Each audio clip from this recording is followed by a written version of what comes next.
আসসালামু আলাইকুম। এই ভিডিওতে হচ্ছে আমরা কনভলিউশন রুল নিয়ে আলোচনা করব।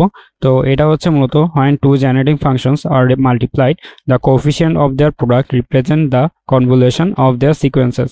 অর্থাৎ হচ্ছে আমরা জেনারেটিভ ফাংশন নিয়ে আগের ভিডিওগুলোতে আলোচনা করেছি। তো জেনারেটিভ ফাংশন যখন দুইটা আমরা গুণ করব তখন হচ্ছে যে কোএফিসিয়েন্টগুলো পাবো সেগুলো হচ্ছে আমাদের যে কনভলিউশন সেটাকে রিপ্রেজেন্ট করবে।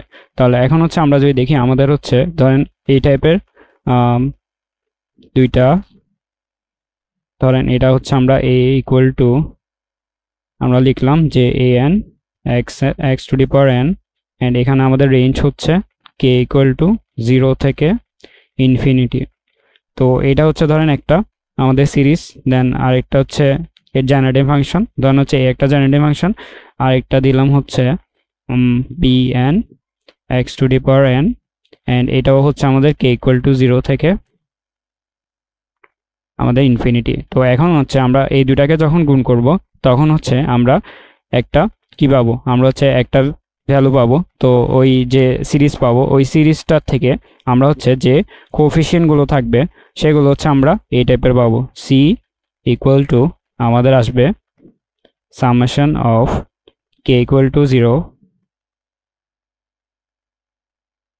অ্যান্ড অবভিয়াসলি এখানে হবে কত n, কারণ হচ্ছে আমাদের যে কোএফিসিয়েন্টগুলো সেগুলো হচ্ছে আমাদের একটা রেঞ্জের মধ্যে থাকবে। তো যে nটা হবে এই n, এই n এর মধ্যে হচ্ছে আমাদের কোএফিসিয়েন্টগুলো থাকবে, অ্যান্ড আমাদের এখানে কত হবে, এখানে হবে আমাদের an, অ্যান্ড b হবে কত, সরি এটা হবে বড় হাতে। তো ধরেন হচ্ছে আমাদের এখানে an, অ্যান্ড আমাদের হচ্ছে এই nটা কি রিপ্রেজেন্ট করছে যে এটা, তাহলে হচ্ছে an, অ্যান্ড আমাদের এখানে b এর জন্য হবে হচ্ছে n মাইনাস কে। তাহলে এই যে পেলাম এটা হচ্ছে আমাদের কি, আমাদের হচ্ছে কোএফিসিয়েন্ট। এই দুইটা জেনারেটিভ ফাংশনকে মাল্টিপ্লাই করার পর আমরা হচ্ছে এই ধরনের একটা কোএফিসিয়েন্টের ফর্মুলা পাবো, অ্যান্ড এই যে কোএফিসিয়েন্টের ফর্মুলাটা এটাকেই বলা হচ্ছে মূলত কনভলিউশন রুল। তাহলে এটার মাধ্যমে হচ্ছে আমরা আমাদের যে কনভলিউশনগুলো রয়েছে সেগুলো হচ্ছে এই কোএফিসিয়েন্ট দিয়ে পেয়ে যাব।